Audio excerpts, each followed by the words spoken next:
What is the interest rate necessary for an investment to quadruple after 18 years of continuous compound interest? So first I want to take note of the fact that we're using continuous compound interest.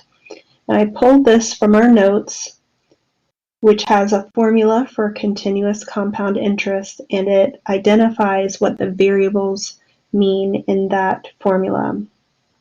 So starting with the formula itself, the formula is A equals PE to the RT. The P is the principal or the initial investment, our starting amount of money. The R is our annual interest rate. T is time in years. And A is the accrued amount. This is going to be our amount after some period of time. So in this problem, we're interested in finding the interest rate. So that's our unknown value. The interest rate is our unknown. So we don't know R. So R is what we're going to be solving for. We're looking for this interest rate if the investment is to quadruple after 18 years. So 18 years is our period of time. So we're able to say that the time is 18 years. Other than that, we're not given any specific numbers. However, this information here about our investment quadrupling tells us a relationship between A and P. We want our initial investment to quadruple over the time period of 18 years. So over 18 years, we would like A to be 4 times P, that initial investment. So although we weren't given the specific initial investment or the specific accrued amount, we were given that relationship between the variables, and we're going to be able to solve this this question based on just this information. So we're going to use our formula, A equals PE to the RT. We can replace the A with that relationship that we just established. A will be 4P. P is P. R is unknown, and our time period is 18 years. So remember, our goal is to solve for R. When we're solving an equation like this, we call this type of equation an exponential equation because we're solving for a variable in the exponent. We start off by isolating the exponential portion. So we would divide both sides by P. When we divide both sides by P, the P's will cancel out on each side, giving us 4 equals E to the 18R. So you can see here the reason why we didn't need to know that initial amount is because it canceled out of the equation. So we'll continue solving this exponential equation. We can solve by taking the natural log of both sides, the natural log on the left and the natural log on the right to stay balanced. On the right-hand side, we have natural log of E, and these are inverse operations of each other. They cancel each other out. So that's going to leave me with 18R on the right-hand side, natural log of 4 on the left-hand side. We're going to divide both sides by 18, and R equals natural log of 4 over 18. So let's type this in the calculator. It's going to take me just a second to pull the calculator up. And when we type it in the calculator, we're going to get an approximate value for that rate. And then we'll turn it into a percentage. Okay, so here's our calculator. We're going to do natural log of 4 over 18. So we get r equal to 0.077.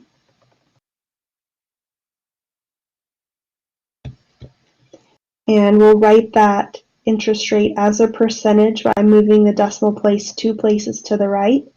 So that's 7.7%. So we need the interest rate to be 7.7% in order to quadruple our initial investment over an 18-year period of time.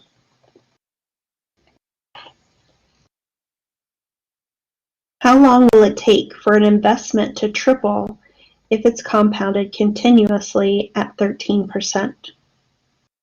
This question mentions compounding continuously, so I've brought up our formula for continuous compound interest. That formula is A equals P e to the RT.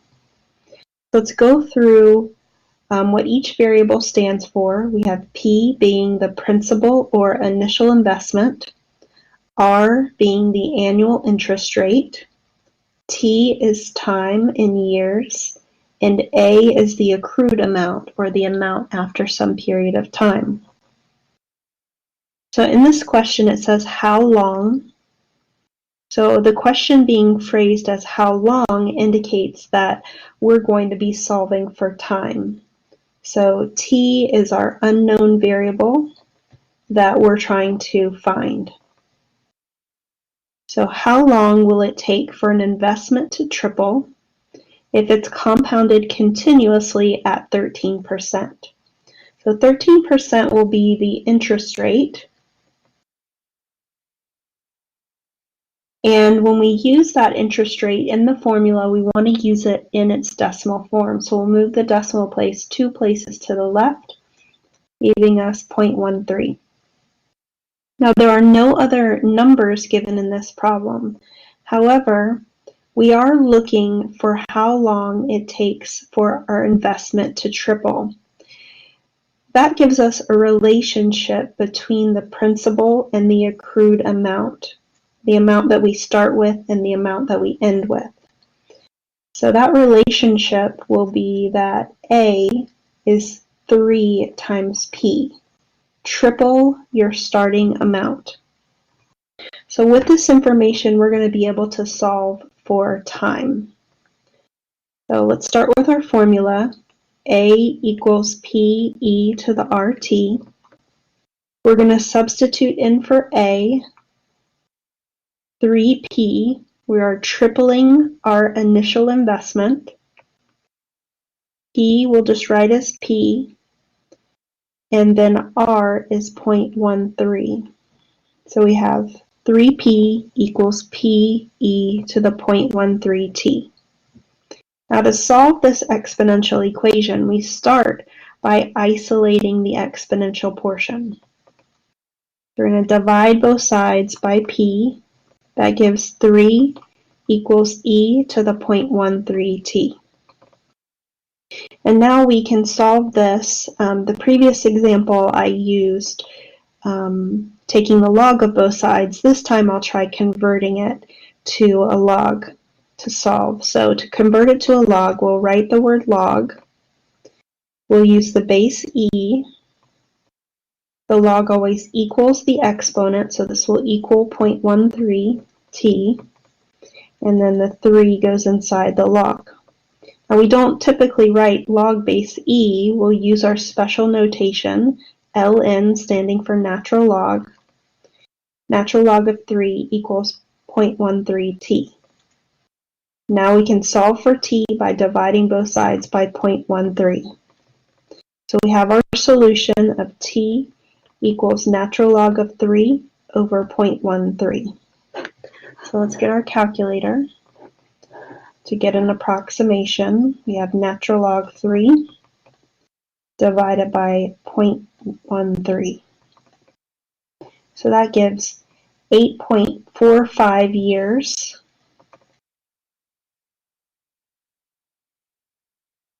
Now you may need to round to the nearest year. but typically we would round up, even though rounding to the nearest year would round down. If we want to guarantee that we triple our money, we would need to round up to 9 years. So since it's 8.45 years, it's more than 8 years to triple the investment, so I'm rounding up to 9 years.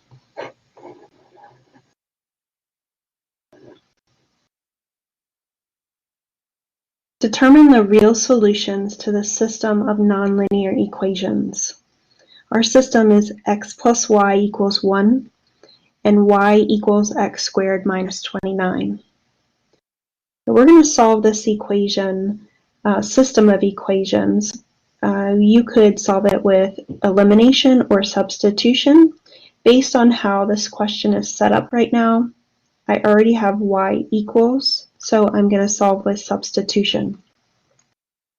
So I'll substitute this x squared minus 29 in for y in the other equation, and that would give x equals, excuse me, I've got that wrong there. I've got x plus x squared minus 29 equals 1. I'm going to move all the terms to the same side, so I'll subtract 1. And I'm also going to reorder this so that I have my equation in descending order. That's x squared plus x minus 30 equals 0. And I can solve this by factoring. And I've got x and x. 5 times 6 is 30. If I put a plus here and a minus here, that will give me the 1 in the middle term. I'll set each one of these factors equal to 0. And that gives x equals 5 and x equals negative 6. So the solutions to this system are going to be ordered pairs. I've got 5 and negative 6, so we've got 2 ordered pairs. We want to find the y-coordinate of those ordered pairs. So you can substitute this x equals 5 and x equals negative 6 in for x into this equation, or if you prefer this equation here, either one. So I'm going to use that second equation because it's already written in the proper format. I have y equals x squared minus 29. X is equal to 5, so I have y equals 5 squared minus 29. That's 25 minus 29, which is negative 4. So one of my solutions is 5, negative 4. The other, x equals negative 6, would give y equals negative 6 squared minus 29. Negative 6 squared is 36. Minus 29, 36 minus 29 would be 7, and so the other ordered pair solution would be negative 6, 7. Now, I sort of forgot to do this at the beginning, but I typically like to have a visual representation of the system before I get started. So that first equation is a linear equation, and the second equation is a quadratic equation. So those graphs would be a parabola and a line. And a parabola and a line could have 2 intersection points, like we have with our example. Our solutions were 2 ordered pair solutions. We could have a parabola and the line just touching like that. We call that tangent. That would only give 1 solution, and they could miss each other. And that would be no intersection point and no solution. So we have an example like this where the parabola and the line crossed each other in 2 places. So we got 2 solutions to our system. So in this example, we want to use the quadratic function f of x equals negative 1/2 x squared plus 8x minus 1 to address the following questions. We want to find the vertex, we want to find the orientation of the graph, and the axis of symmetry. So we're talking about the vertex of the parabola. So if we have a quadratic, the graph will be a parabola, and this turning point here is the vertex. And the orientation is going to either be up or down. And then the axis of symmetry, whether it's up or down, will be a vertical line that passes through the vertex. So we're going to address all three of these. Now, for finding the vertex, you have some different options, but my suggestion on this example is to use the vertex formula. So for the vertex formula, the vertex is an ordered pair, the vertex is an ordered pair, and we have a formula for the x-coordinate of that ordered pair, and that's negative b over 2a. And a is the coefficient of the squared term, b is the coefficient of the x term. So this is going to be, for us, b is 8, and a is negative 1/2. So we have negative 8 over 2 times negative 1/2. That's negative 8 over negative 1, which is a positive 8. So we have the x-coordinate of the vertex, and we're going to get the y-coordinate by substituting that 8 into our quadratic function. That will give negative 1/2 times 8 squared plus 8 times 8 minus 1. We have negative 1/2. 8 squared is 64. 8 times 8 is 64. Then we're going to take half of 64. That's going to be 32, and we've got a negative there. Negative 32 plus 64 is 32 minus 1 will be 31. So we've got our vertex. The vertex is the ordered pair 8, 31. So the next thing we're going to talk about is the orientation. If we know the value of a, we'll be able to find the orientation. So for this example, a is negative 1/2. Anytime a is negative, that's less than 0, then the orientation will be down. So we know the graph of our parabola will be facing down like this. Remember, with the vertex of 8, 31. And as I mentioned a little while ago, the axis of symmetry will be a vertical line that passes through the vertex. Well, my picture isn't very good here, but it's called the axis of symmetry because we have a mirror image around that vertex. So that vertical line, a vertical line is always x equals, and we're going to use that x-coordinate from the vertex, 8, and that's our axis of symmetry. So for the three parts on this example, we had a vertex of 8, 31. We have the orientation being down, and the axis of symmetry is a vertical line, x equals 8.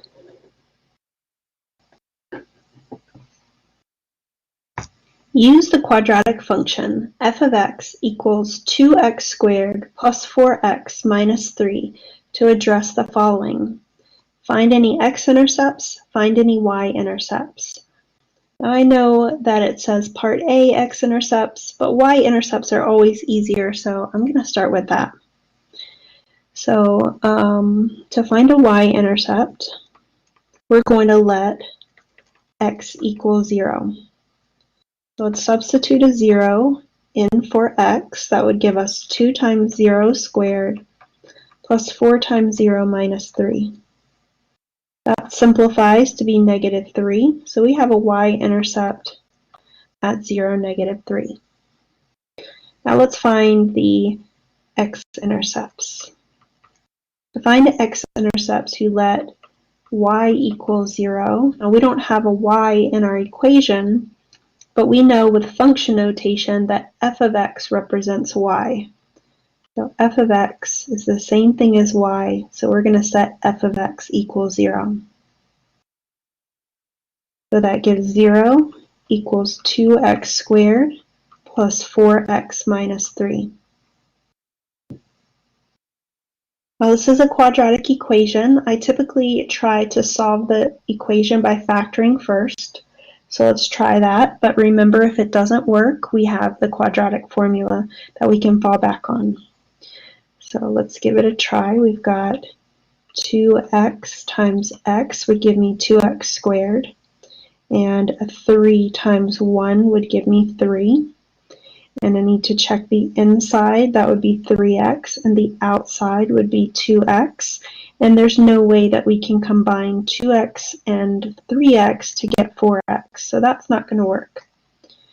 I have another option. I could change this 3 and 1,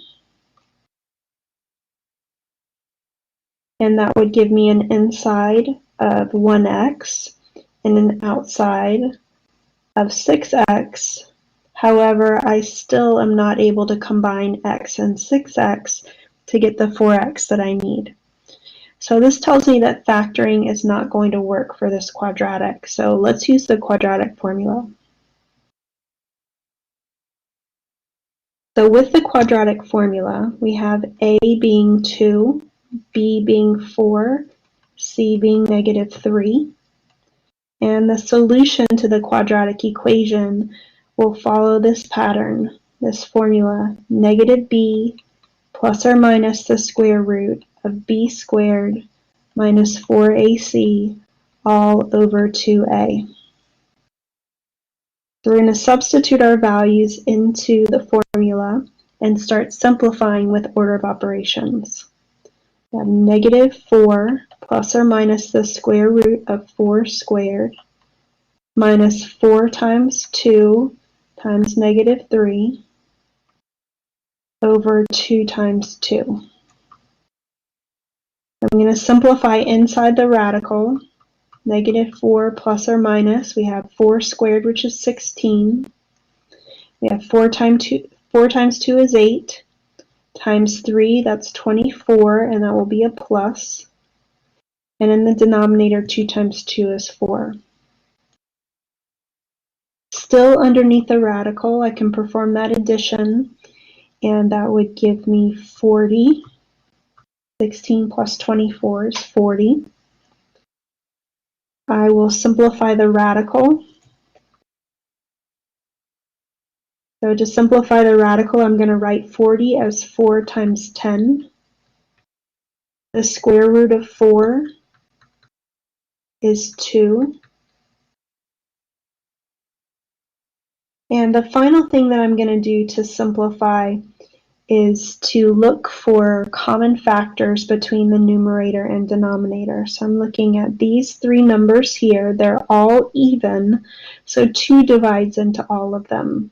So 2 divides into -4, -2 times. 2 divides into 2 once. 2 divides into 4 2 times. And we're going to simplify to be -2 plus or minus square root of 10 over 2. Now, occasionally you'll see the answer written in a slightly different way as individual fractions instead of one large fraction. So I could also write the answer like this, -2 over 2 plus or minus square root of 10 over 2. The fraction on the left can be reduced, so that would be -1 plus or minus square root of 10 over 2. So I would have x-intercepts of, let's go ahead and use this version of the answer, -2 plus square root of 10 over 2 comma 0, and -2 minus square root of 10 over 2 comma 0. So we've now found the x-intercepts and the y-intercepts of our quadratic function which is 2x squared plus 4x minus 3.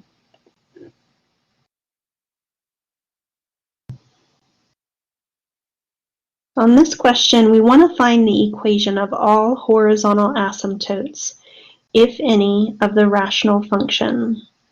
Now we're working with the rational function f of x equals 8x squared minus 3x cubed over 4x cubed plus 5x squared minus x plus 1. So the actual math behind finding the horizontal asymptote involves an operation called limit, which is a calculus concept. Now this is an algebra class, so we're not going to use calculus techniques to find the horizontal asymptotes.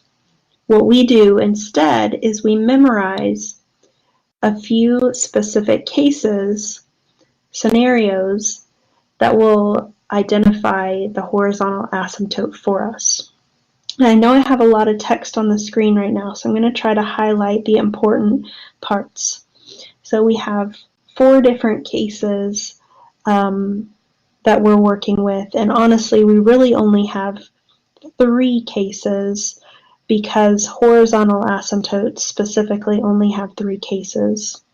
So we could have the degree of the numerator being less than the degree of the denominator. We could have them being equal to each other, and then these two combined make the case of n being greater than m, which is the degree of the numerator being greater than the degree of the denominator.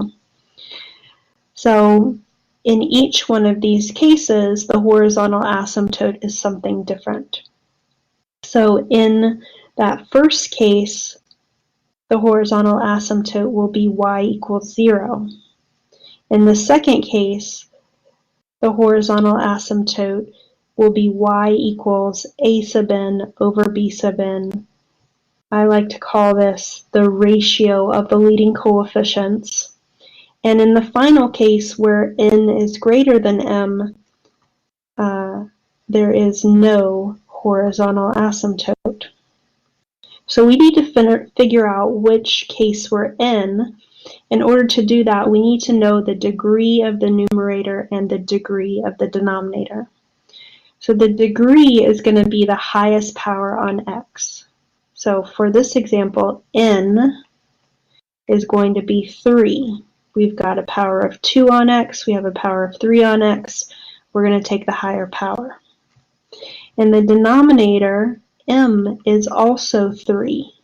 We have a power of 3, a power of 2, a power of 1, and when we don't have a variable, we say it's a power of 0.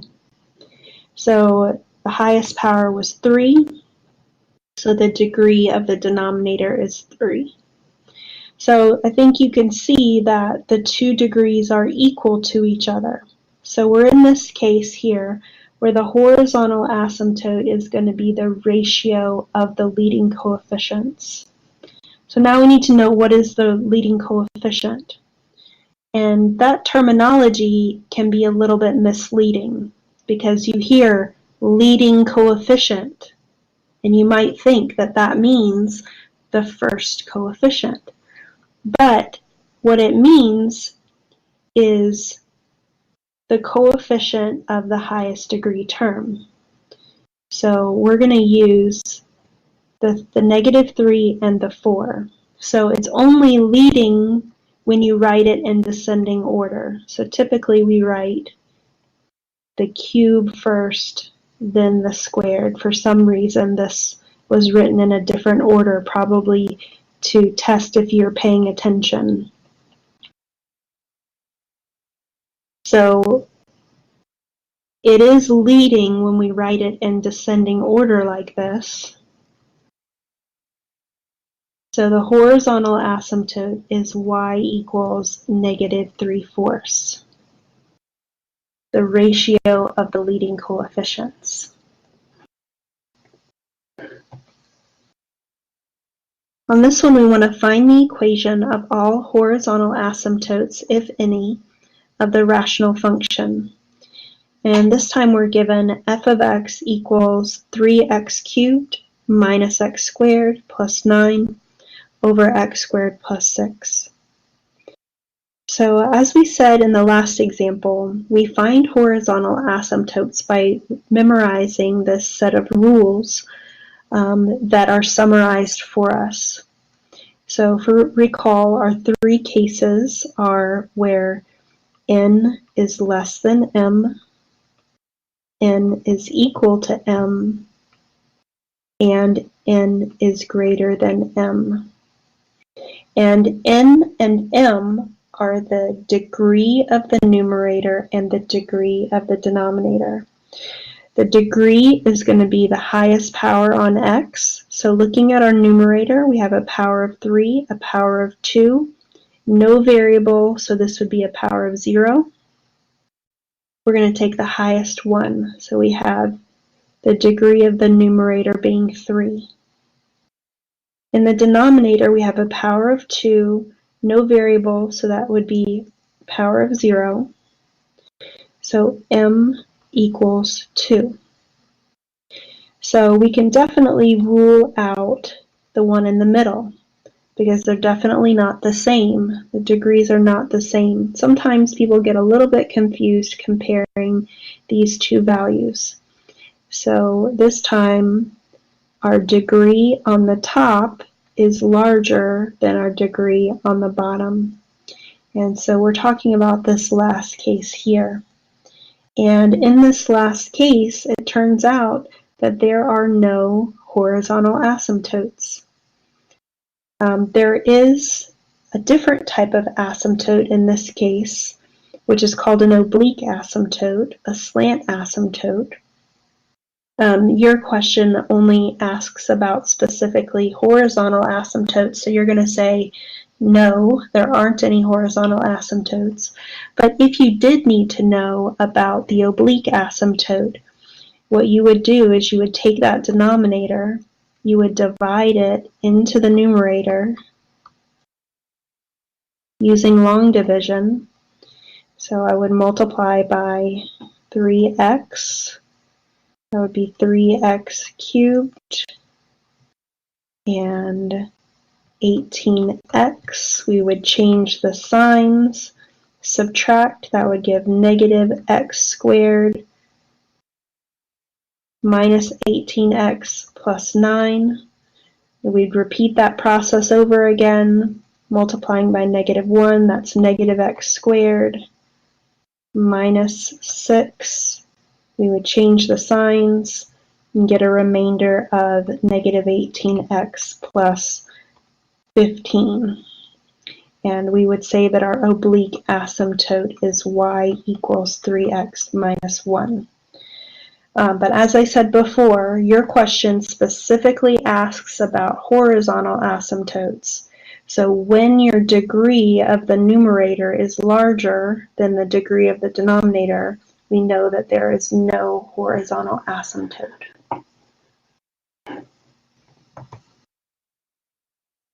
Solve the exponential equation using the method of relating the bases by first rewriting the equation in the form e to the u equals e to the v.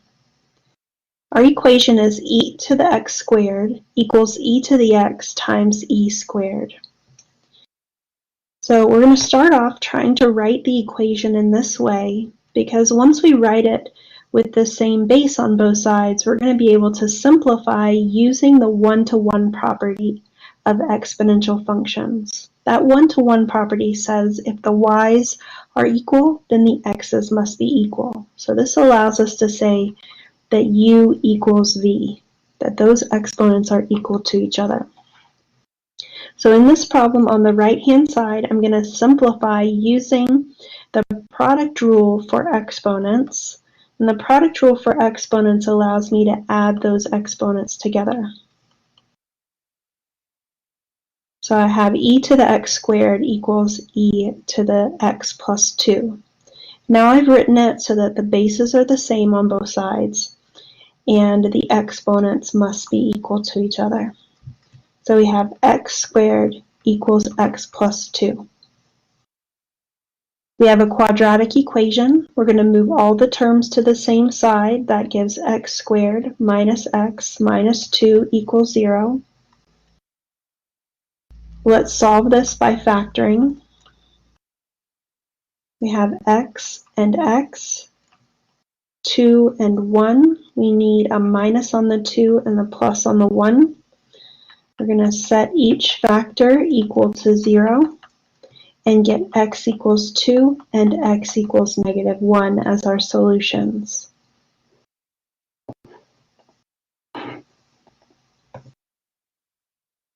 Evaluate the expression without the use of a calculator. We have natural log of the 7th root of e to the 6th. So one thing we know about radicals is that all these radicals can be written as exponents or powers. So I can write this as natural log of e to the 6th and then raised to the 1/7 power. So it's the 1/7 power because it's the 7th root. We can multiply these powers together using the product rule, not product rule, it's the power rule for exponents, so that becomes e to the 6/7. And then natural log and e are inverse operations of each other, opposite operations. So they cancel each other out, and this simplifies to be 6/7. Now, that's not the only way you could go about solving it. That's using inverse properties. You have natural log of e to the 6/7. You could use the power rule for logarithms. That moves the 6/7 to the coefficient. So you would have 6/7 natural log e. And natural log of e is equal to 1. So we have 6/7 times 1 is 6/7. Another approach would be to have natural log of e to the 6/7. Say, okay, I'm not sure what that equals. That's equal to some p. Let's rewrite it as an exponential. So you need to know that natural log means log base e. And so when you rewrite it as an exponential, you're going to be using the base e to the power p equals e to the 6/7. You have the bases being the same, the exponents must be equal to each other. So p is 6/7, and this natural log is equal to 6/7. So several different approaches you can take to simplifying without a calculator.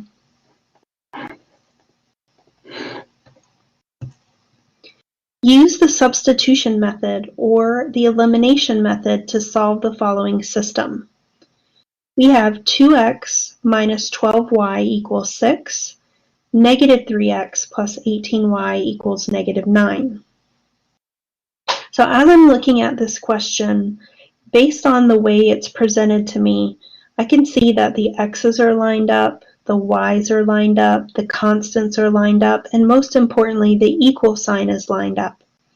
And that is the first step in the elimination method. So I'm going to use the elimination method to solve this system. Once I've decided on the elimination method, I've got to decide which variable I want to eliminate, either x or y. I don't think there is one better than the other here. Maybe x might be a little bit easier because the coefficients are smaller numbers, so let's do it that way. So in order to eliminate, I need the x's to have the same coefficient with the opposite sign. So I need to find the least common multiple of 2 and 3. Those are the coefficients on x. And that least common multiple is 6. So I want both coefficients of x to be 6, one being positive 6 and one being negative 6. So for the first equation, I'm going to multiply a 3 to get the 6 that I'm looking for. When I multiply those two, I'll get 6. And for the second equation, I'm going to multiply by 2, and when I multiply, that will give me a -6. So adjusting for having a coefficient of 6, my system would look like this. 6x minus 36y equals 18. The second equation would be negative 6x plus 36y equals negative 18. Now we're going to add the equations together, and just like we planned, the x's eliminate to become 0. However, we didn't plan for the y's to also eliminate. You can see negative 36 and positive 36y are going to eliminate as well, giving me a 0. 18 minus 18 will give you 0. So we ended up eliminating both variables, and this is an indication that our system is one of our special cases. So what I mean by that is when you have a system of linear equations, I'm not sure if I would call it a normal system, but maybe most systems will intersect in a single point, and you will get some ordered pair as the solution to the system.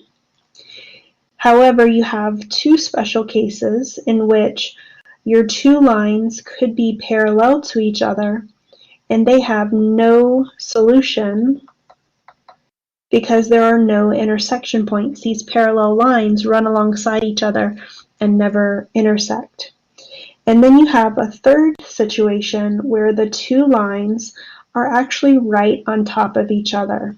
And in that case, every ordered pair on those lines is an intersection point and a solution to the system. So this one is infinite solutions. So because all the variables eliminated, I know to cross this scenario off. We're not going to get a single ordered pair as a solution.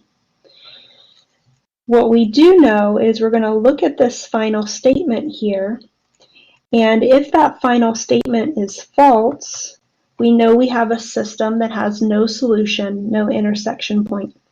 If that final statement is true, we have infinite solutions.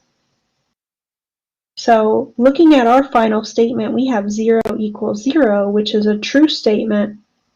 And so we know that we have two lines that are actually right on top of each other, two lines that are the same line.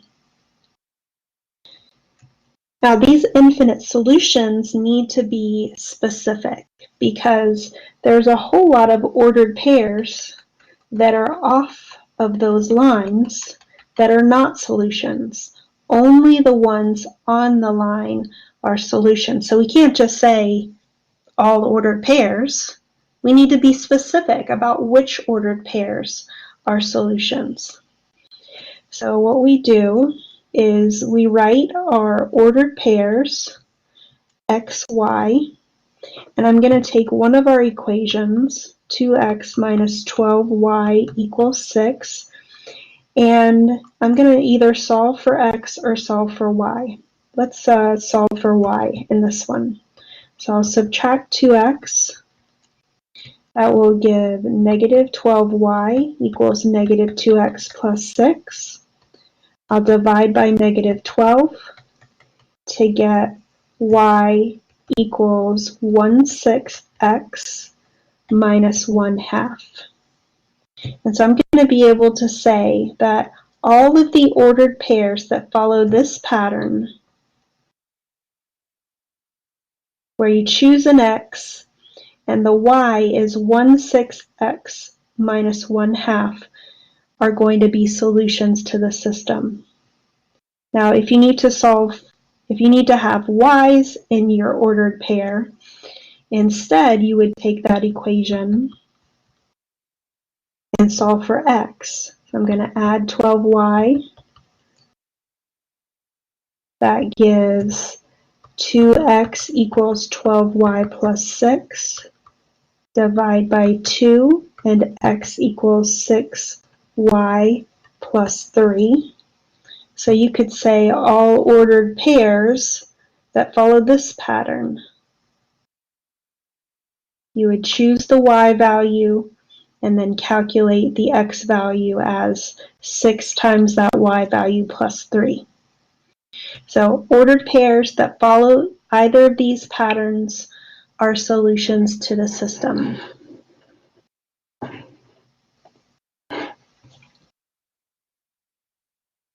Right-cut riding lawnmowers obey the demand equation P equals negative 1/20 x plus 1,100.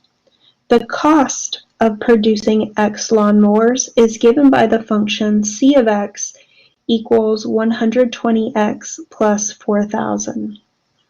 Express the revenue R as a function of x. Express the profit P as a function of x. Find the value of x that maximizes the profit. What is the maximum profit? And what price should be charged in order to maximize profit? So we have a lot going on in this question. Let's start off by taking a look at the variables and making sure we know what they mean. So we have this lowercase p. This lowercase p stands for price. This is price of the lawnmower. Then we have the x, and the x is the number of lawnmowers. You can see here, producing X lawnmowers. That's how many lawnmowers we produce. We have a capital C for cost. We have a capital R for revenue, and a capital P for profit. So that can be a little bit confusing because we have a lowercase p for price and a capital P for profit. So this first equation is called the demand equation, and it relates the price with how many units. So the price is dependent on how many units we have. In part A, we want to find the revenue. In order to find the revenue, we have a business formula that we use, and that is revenue is X times P, the number of units times the price of the units. So we are going to use our demand equation in this revenue formula. So we get revenue equals X times P. That's X times negative 1/20 x plus 1,100. And if we use the distributive property, that will give us negative 1/20 x squared plus 1,100x. So that gives part A our revenue function. Then in part B, it's asking for profit. And once again, we have a formula that we're going to follow, a business formula. The profit, now this is the capital P, is revenue minus cost. I'm going to write that down over here so my writing doesn't get too small. Profit is revenue minus cost. We just figured out revenue in part A, and we were given cost in the beginning of the problem.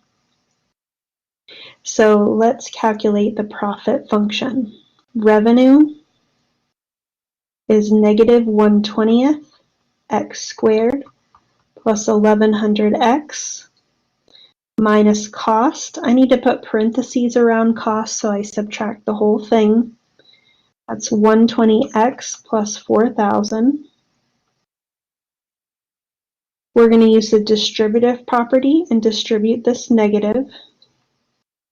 Okay, let me erase that so I don't miss out on the other parts later.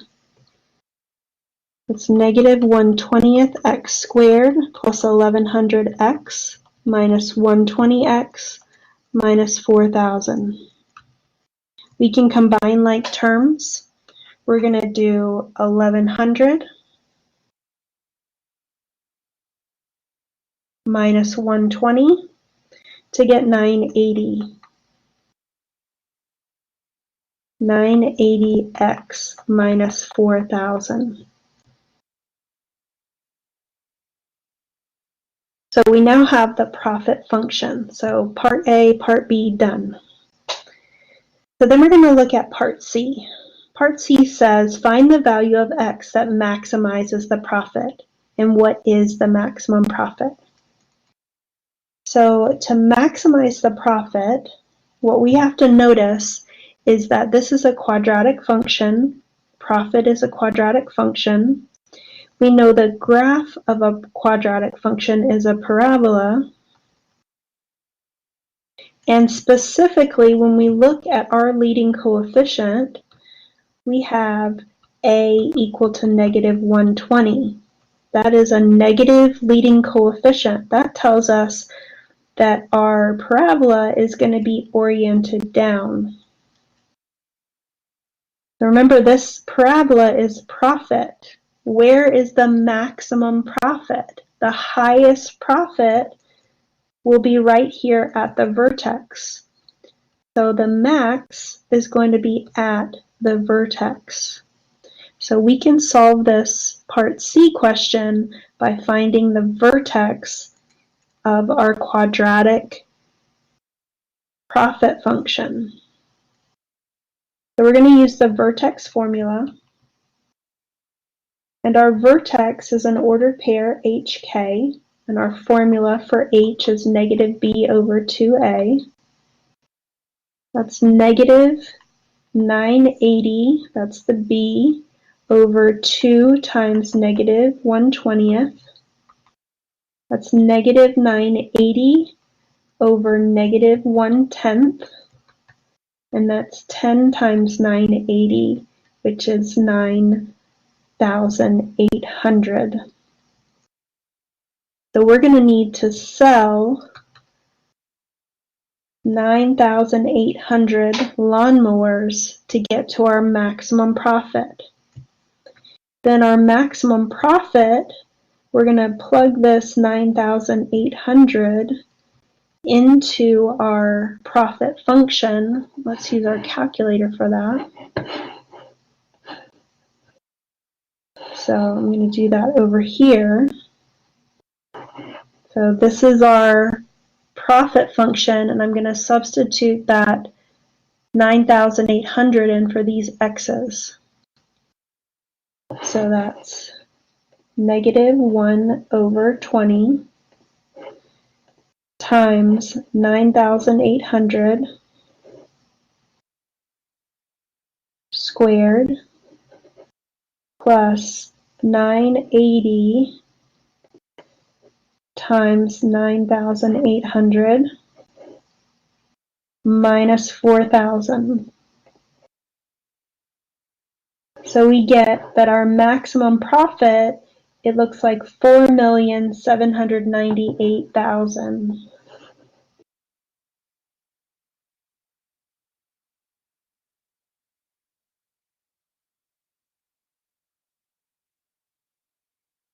So we're going to get a maximum profit of 4,798,000 by selling 9,800 lawnmowers. So that's part C. The final part, what price should be charged in order to maximize profit? So if you remember at the beginning, we were given that demand equation. So this is the lowercase p for price. That demand equation was negative 1/20th x plus 1,100. So we're going to take that 9,800 and substitute it into the demand equation. That will be negative 1/20th times 9,800 plus 1,100. Let's do that in the calculator.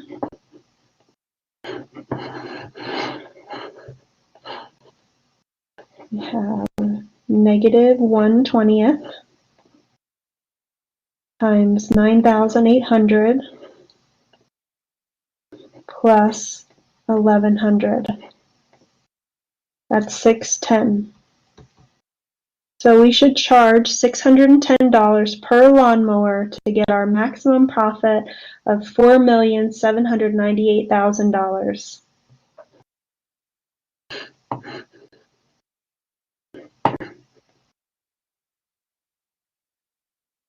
Use the graph of y equals 2 to the x and transformations to sketch the exponential function f of x equals 2 to the x minus 3.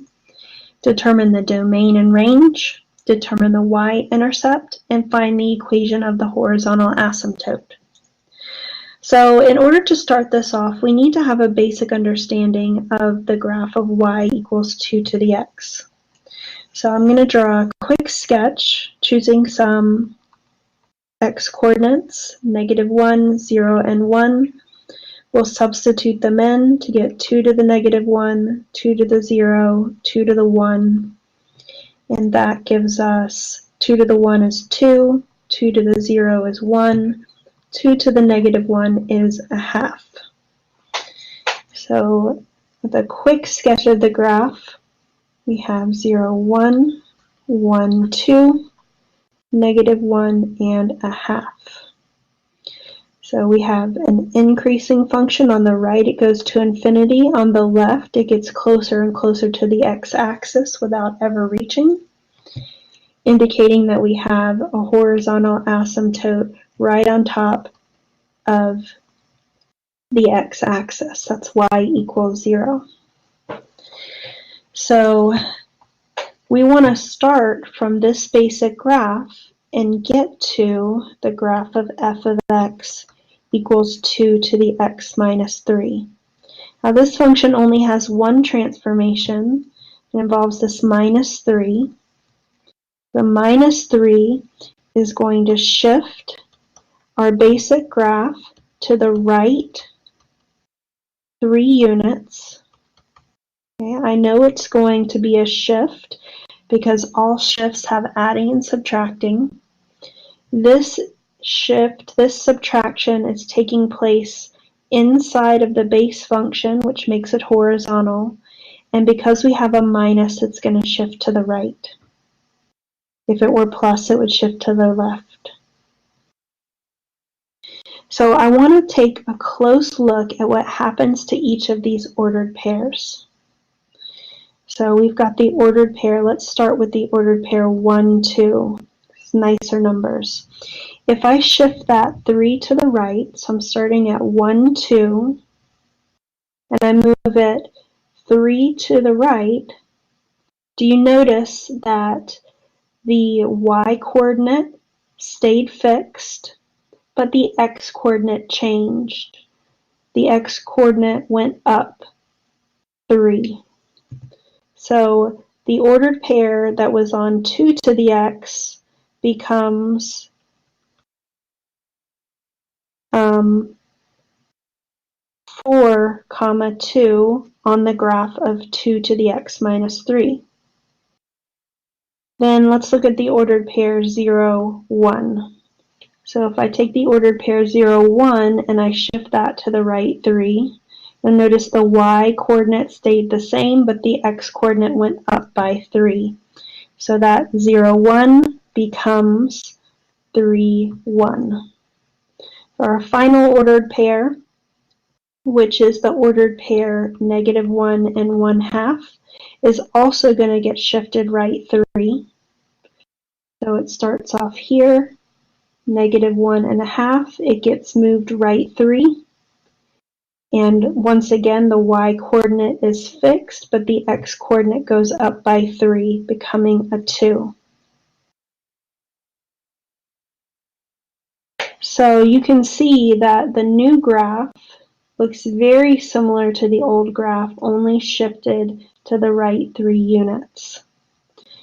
The horizontal asymptote remains in the same spot, right on top of the x-axis, which is y equals 0. And the domain of every exponential function is going to be all real numbers. The range, you can see our picture is above the x-axis, so going from 0 to infinity, not including 0 because we never reach the x-axis. And so we've got the domain and range. The only thing left is the y-intercept, so let's calculate that by hand. We have f of x equal to 2x minus 3. If I want to find a y-intercept, I let x equal 0. So that's f of 0 equals 2 to the 0 minus 3. That's 2 to the negative 3. That's 1 over 2 cubed, and that is 1/8. So our y-intercept is the ordered pair 0, 1/8.